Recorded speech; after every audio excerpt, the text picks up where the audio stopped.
Kita lanjutkan kuliah fisika ini. Kita masih membahas kekekalan energi. Nah, pada video sebelumnya, video nomor 37 ya, kita bahas konsepnya, kemudian ada satu kasus, kita lanjutkan dengan kasus lain ya.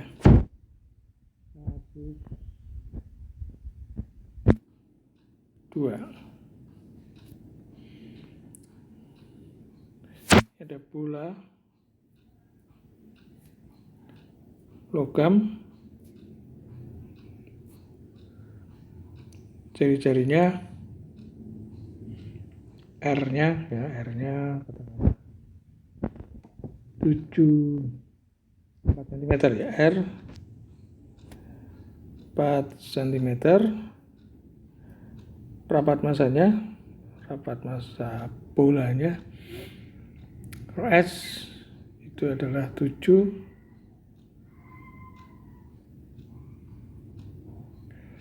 Kemudian kapasitas panasnya 0,5 misalnya.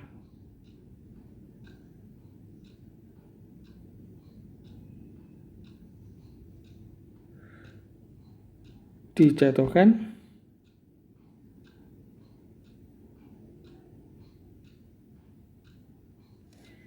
dari ketinggian H 200 ya, kilometer di atas tanah.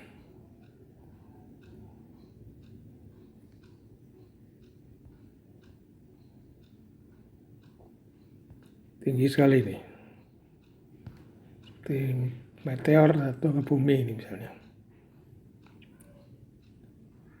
Sampai di tanah,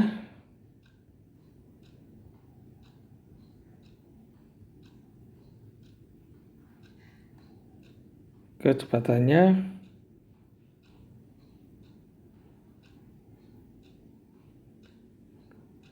V2 ya. Tadinya V1 0 ya dari atasnya. V2 70 meter per sekon. Kecepatan awal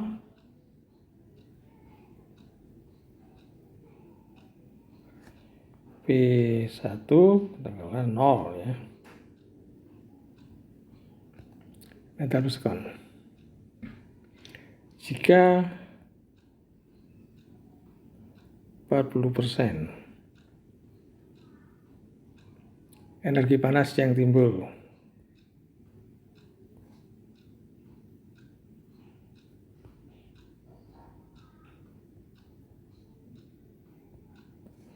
akibat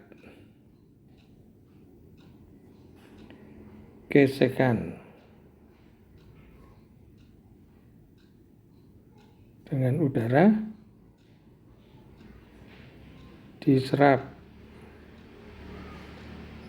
oleh bola ya, jadi gesekan di permukaan bola itu timbul panas ya, mekanis, gesekan tadi mekanis berubah menjadi panas. Nah, energi panasnya itu pergi kemana? Sebagian ke bolanya, sebagian ke udara ya. Sebagian ke bola, sebagian ke udara. Nah, diserap oleh bola, maka hitung kenaikan suhu bola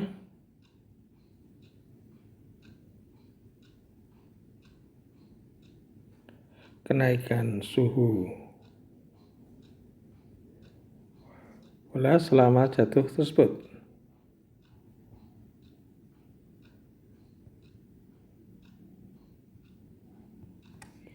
Nilai G, kecepatan gravitasi bumi dianggap tetap.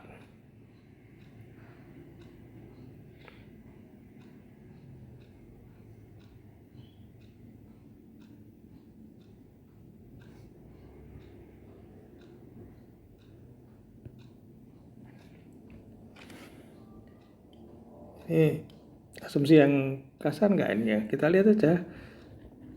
Bumi itu ini jatuhnya kan 200 km tinggi sekali itu. Tapi kita bandingkan dengan jari-jari bumi berapa? 6.400 km kira-kira. Kalau 200, ini 6.400. Itu menjadi 6.400 jari-jari bumi, lalu kalau di atasnya itu menjadi 6.600, ya bedanya dari 6.600 dengan 6.400 itu ada perbedaan, tapi tidak terlalu banyak. Maka kita bisa anggap aja G-nya tetap, ini sebagai perhitungan kasar aja. Jadi ingin taruh, karena gesekan dengan udara tadi, bola tadi, suhunya naik. Ya. Berapa kenaikan suhunya sama jatuh?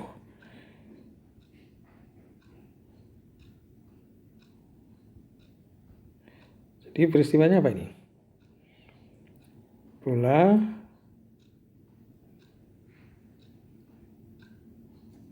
jatuh dengan ada gesekan dengan udara. Gesekan mengubah energi mekanis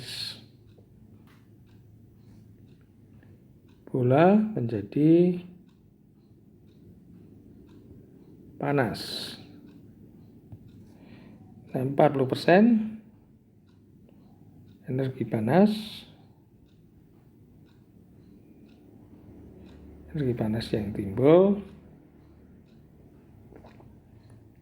40% sebanyak diserap bola sebanyak 40%. Akibatnya apa? Bola menyerap panas, berarti suhu bola naik. Ini logikanya. Sekarang kita hitung dulu energi mekanis yang timbul. Energi mekanis berasal dari jatuh. Itu kan dari energi potensial gravitasi. Jadi E mekanis atau energi potensial aja.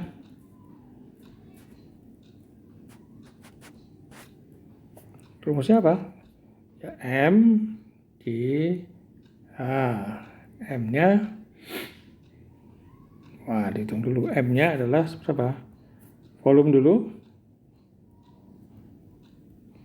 4/3 pi R pangkat 3 kali rho itu M.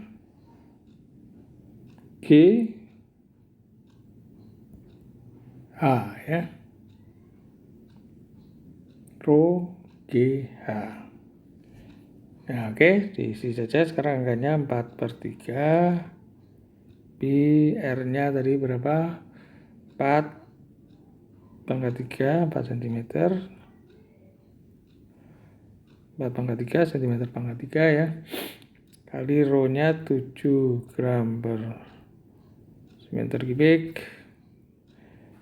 Selu G-nya 10. Meter per sekon kuadrat kali H-nya berapa? H-nya 200 km. Itu 200.000 meter. Satuannya kita sehatkan. Itu karena gram G-nya. Nah, ini jadi kilogram per gram ya. Karena gram kita jadikan kilogram sebenarnya nanti kita joule kali 1 joule per kilogram meter per sekon kuadrat. Ini hasilnya adalah, kalau saudara hitung ketemunya 3,75, 10 pangkat 6, sampai di tanah. Energi mekanis ini, energi potensial ini berubah menjadi energi mekanis, energi gerak ya, potensial tadi berubah menjadi energi gerak, jatuh di tanah. Jadi energi mekanis, energi kinetis mula-mula setengah M V1 kuadrat itu 0 ya. Energi sampai di tanah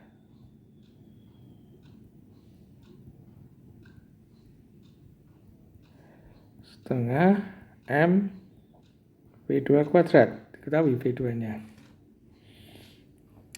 Setengah M-nya 4/3, Pi, R-nya 4, pangkat 3, ini cm kubik, kali Rho-nya 7 gram per cm kubik.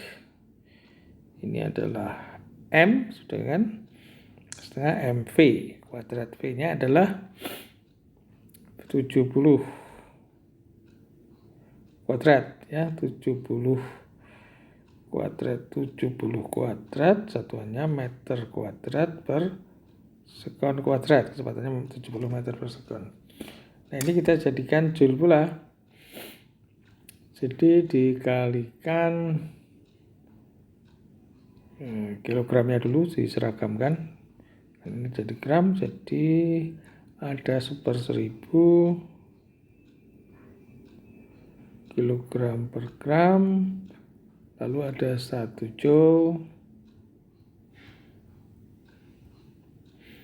per kilogram meter per sekon kuadrat. Ini kalau dihitung hasilnya adalah 3745,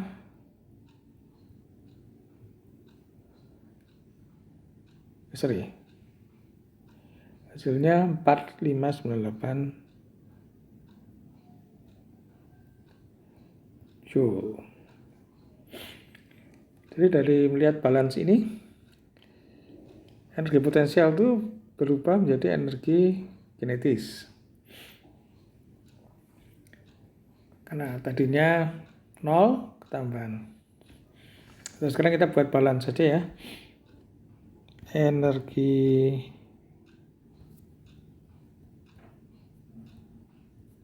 kinetis mula-mula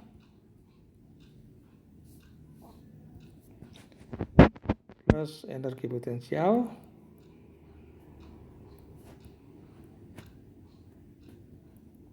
di 1. Ini berubah menjadi semuanya menjadi energi kinetis di tanah. Plus apa? Hilang selama perjalanan. Jadi energi kinetis mula-mula di atas, ketambahan energi potensialnya sampai di tanah, jadi energi kinetis.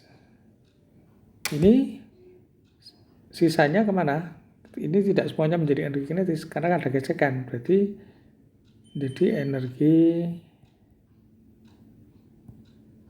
gesekan. Jadi ini adalah 0, ini adalah 3,75 kali 10 pangkat 6 joule. Energi kinetis di tanah tadi 4508 joule plus energi gesekan. Jadi kita bisa hitung energi gesekannya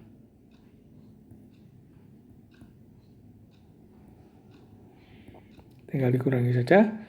Itu hasilnya adalah 3,745 kali 10 pangkat 6.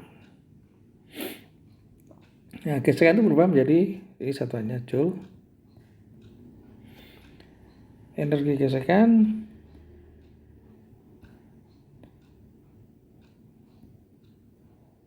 menghasilkan panas ya. Jadi panas yang timbul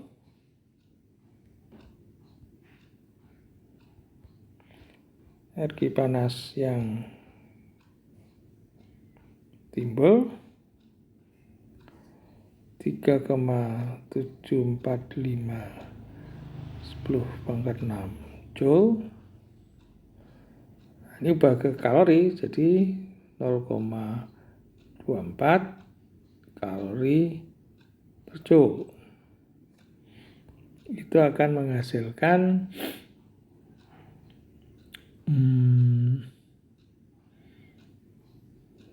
kalori per joule. Itu hasilnya adalah 8,99 kali 10 pangkat 5.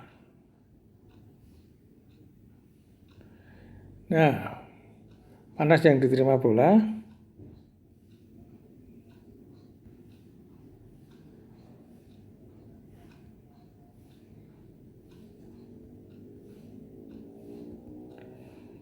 adalah sama dengan berapa? 40% ya.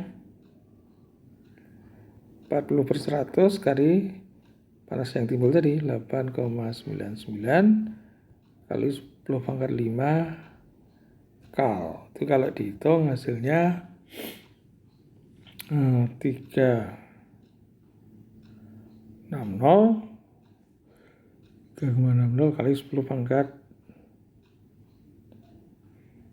Nah, sekarang tinggal hitung panas yang timbul. Kenaikan suhu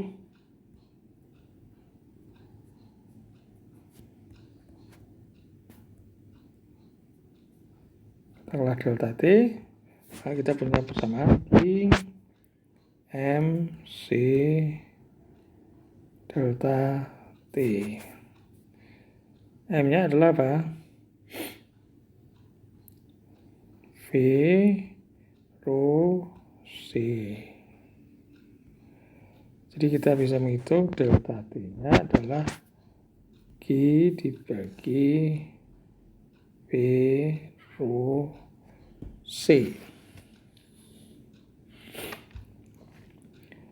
Q-nya berapa tadi? Q-nya adalah 3,60 kali 10 pangkat 5 kalori. V-nya 4/3, PR-nya adalah 4 pangkat 3 cm pangkat 3. Rho-nya 7 gram per cm kubik. C-nya 0,5 kal per gram derajat Celcius.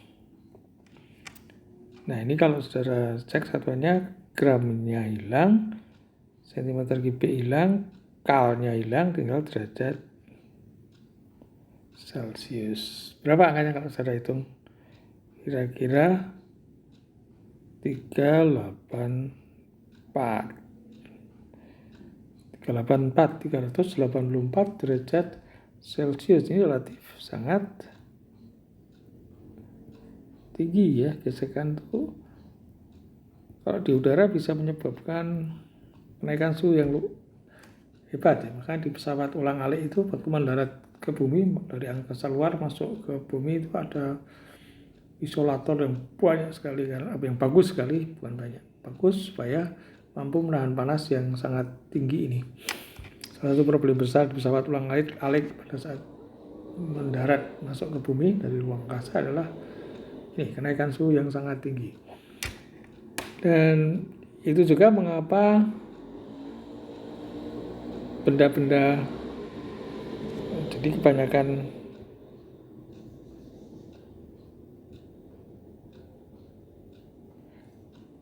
benda-benda angkasa luar, meteor dan sebagainya,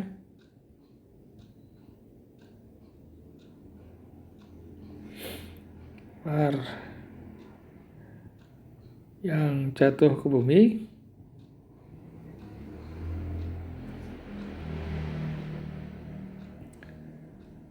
umumnya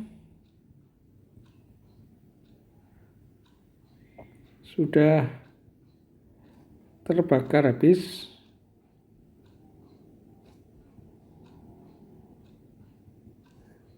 sebelum sampai di bumi ya.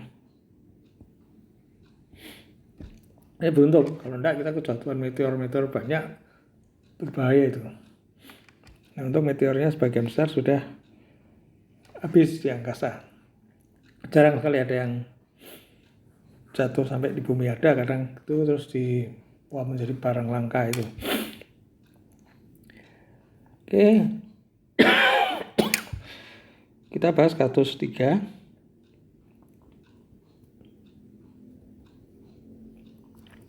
Ya, kita lihat PLTU. Apa itu? Pembangkit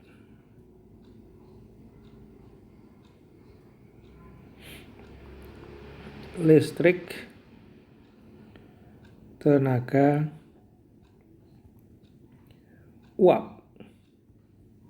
Kita lihat siklusnya aja. Pembangkit listrik tenaga uap. Itu ada di Indonesia banyak ya. Misalnya di Paiton itu di Jawa Timur sana. Kemudian di Cilegon itu namanya PLTU Suralaya. Dan banyak lagi ya. Mensuplai kebutuhan listrik kita itu dari PLTU sebagian. Ada juga dari PLTA. PLTA itu pembangkit listrik tenaga air ya. Kita sebenarnya bisa bangun PLTN, pembangkit listrik tenaga nuklir, itu malah hebat ya. Cuman orang masih pada takut ya. Jadi kita lihat pembangkit listrik tenaga uap.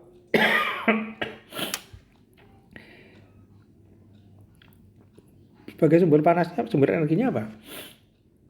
Ini ada fuel ya.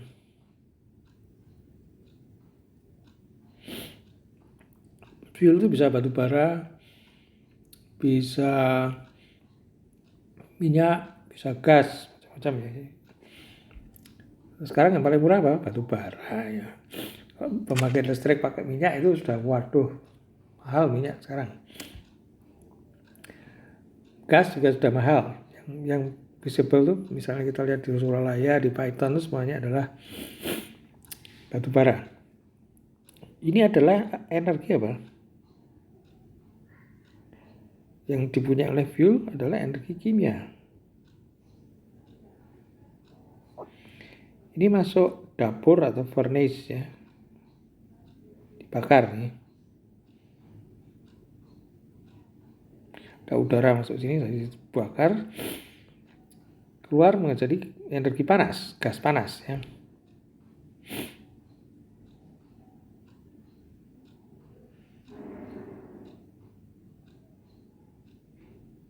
Itu adalah energi panas. Yang panas ini nanti ada di situ langsung di furnace itu dekat itu ada langsung jadi satu, ada boilernya ya.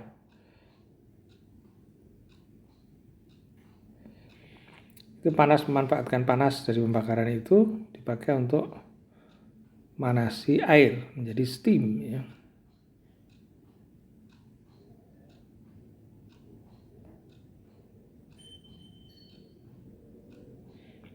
Jadi panas dan mekanis kalau steam itu, tekanannya tinggi juga.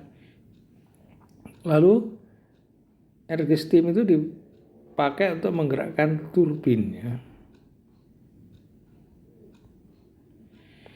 Turbin itu adalah dengan steam, turbinnya itu berputar.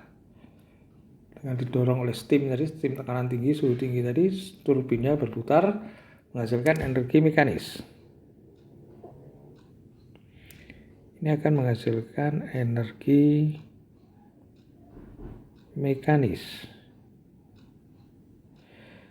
Kemudian energi mekanis yang timbul dari turbin ini dipakai untuk memutar generator. Ini generator tadi fungsinya apa? Mengubah energi mekanis menjadi energi listrik. Jadi pada PLTU inilah yang dilakukan. Refuel jadi panas dengan boiler menjadi steam dengan turbin menjadi mekanis menjadi energi listrik. Nah, energi listrik lalu dibawa ke rumah-rumah jauh ya. Misalnya dari Suralaya dibawa ke misalnya ke Cirebon misalnya, atau di mana terserah, di Jakarta misalnya. Nah, itu ada kehilangan banyak sekali, ada kehilangan transmisi ya, itu transmisi itu hilang, lalu yang diterima di rumah-rumah. Nah, sekarang kalau kita lihat efisiensinya, kalau misalnya energi di sini 100%, yang sampai ke energi listrik itu berapa persennya? Anda punya bayangan nggak? 75%? 50? 25? Nah, angkanya ini sebenarnya rendah ya, jadi hanya sekitar 25% ya. Mungkin sampai 30 ya, sekitar itulah. Kalau jelek ya 20 ya. Nah ini, sehingga kalau kita pakai energi listrik ini sebenarnya pemborosan sekali, karena yang hilang banyak sekali fuel. Jadi kalau masak itu banyak pakai kompor gas atau kompor yang energi kimia, karena kalau pakai memanaskan listrik itu adalah kehilangannya banyak sekali di tempat pembangkitan sana, sampai ke rumah lebih rendah lagi dari 25. Maka ini boros sekali, maka pemanasan energi listrik itu mahal ya. Tapi karena praktis ya orang suka aja setrika pakai listrik. Sekarang ada nggak setrika pakai arang misalnya? Saya kira udah jarang sekali orang mengejar praktikalitas ya, kepraktisan ya, lebih suka memakai energi listrik yang sebetulnya itu adalah sebenarnya boros ya, ini hilang banyak sekali ya. Sekarang kita malah cukup masak nasi pakai rice cooker, itu juga listrik dan sebagainya ya. Kalau lihat pakai kompor. Tapi ya ini hanya gambaran saja bahwa yang hilang itu banyak sekali. Nah sekarang kalau PLTA, listrik tenaga air tadi apa? Ya yang furnace dan boilernya itu diganti dengan air yang mutar turbinnya. Turbinnya bukan pakai steam turbin, tapi pakai turbin air. Jadi turbinnya diputar dengan air terjun ya. Itu adalah PLTA, pusat listrik tenaga air. Itu ada di Jatiluhur misalnya ya. Lalu di bendung mana, banyak bendung-bendung itu biasanya kan membuat turbin ya, pembangkit listrik tenaga air PLTA. Itu adalah sebenarnya sama boilernya, dan furnace dan boiler itu diganti air terjun tadi ya, terus langsung bisa mutar turbin, itu lebih pendek. Kalau PLTN, nah panasnya ini, furnace-nya itu diganti dengan reaktor nuklir. Steamnya mungkin bukan steam, tapi mungkin nanti lain lagi, kolan dan sebagainya. Tapi ada berbagai tingkat, dari panas tinggi menjadi panas agak rendah, menjadi agak rendah lagi, kolan 1, kolan 2, akhirnya memang menjadi steam. Tapi akhirnya menjadi boiler lagi juga, masuk ke boiler juga. Jadi pemanasnya diganti dengan pemanas listrik, pemanas tenaga nuklir. Kalau Belanda itu ada kincir angin ya, tenaga angin, langsung mutar turbin bisa ya. Lalu ada yang sekarang yang fuel cell.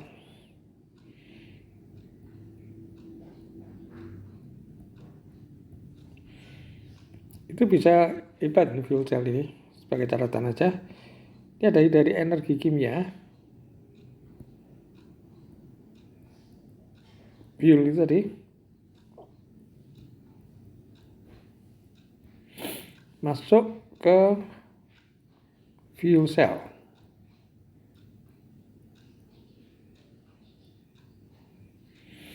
Nah, hebatnya ini sudah langsung menjadi energi listrik.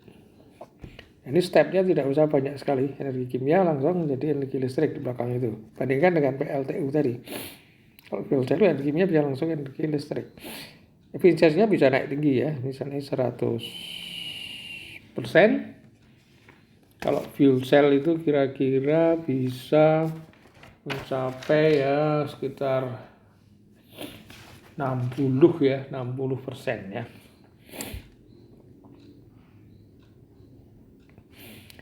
Ini alatnya masih mahal dan juga baru bisa untuk skala kecil ya.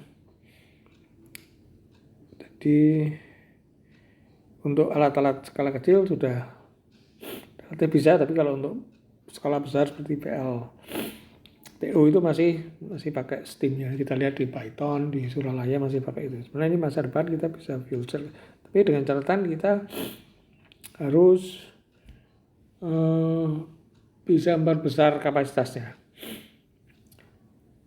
Kemudian juga kejelekan energi listrik itu apa? Tidak bisa disimpan. Jadi energi matahari misalnya itu orang bisa memanfaatkan menjadi energi listrik.